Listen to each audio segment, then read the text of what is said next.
Tired of spending hours watching a turkey roast in the oven? This Thanksgiving, try frying that bird. All you need is the right food gear.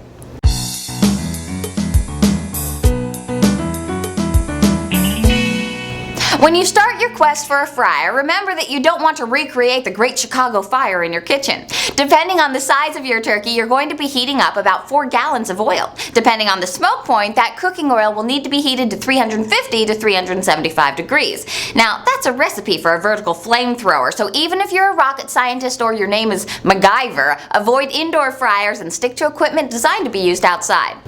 Now, your turkey frying shopping list includes a large stock pot with a lid, a turkey lifter, a thermometer, a burner, and a propane tank. All of these items, except for the propane tank, can be bought in a turkey frying kit, or you can take a little extra time and buy the components separately. As with any food gear, consider your budget against convenience and quality.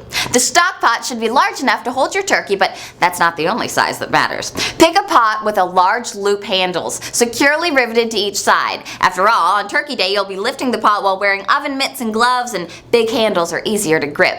Stainless steel is sturdier and more expensive, but that doesn't mean you should turn up your nose at aluminum. Just look for the phrase commercial grade to find a sturdy stock pot. A turkey lifter is a perforated disc with a looped metal rod in the center. Think of it as your poultry elevator. You can also try a basket model, but either approach will help you get your turkey in and out. If you buy a burner separately, make sure it's big enough to support the stock pot. 4 legs can be more stable than 3, but even a dozen legs won't keep it from tipping over if those legs are flimsy. Here's where stainless steel really does have an advantage over aluminum. Also, make sure the legs are securely riveted or welded to the rest of the burner frame. Bonus points if the burner has a temperature control valve that will keep the flame burning so your cooking oil can stay just right for frying.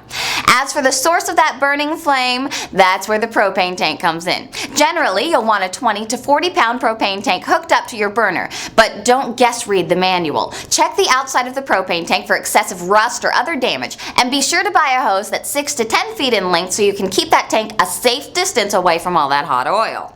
Remember, even if you're only planning to fry turkeys in November, there's no point in cutting corners when it comes to safety. Buy a quality kit or components, and keep that fire extinguisher handy. I'm Sarah East. Don't shop uninformed. Subscribe now so we can help you find the right food gear.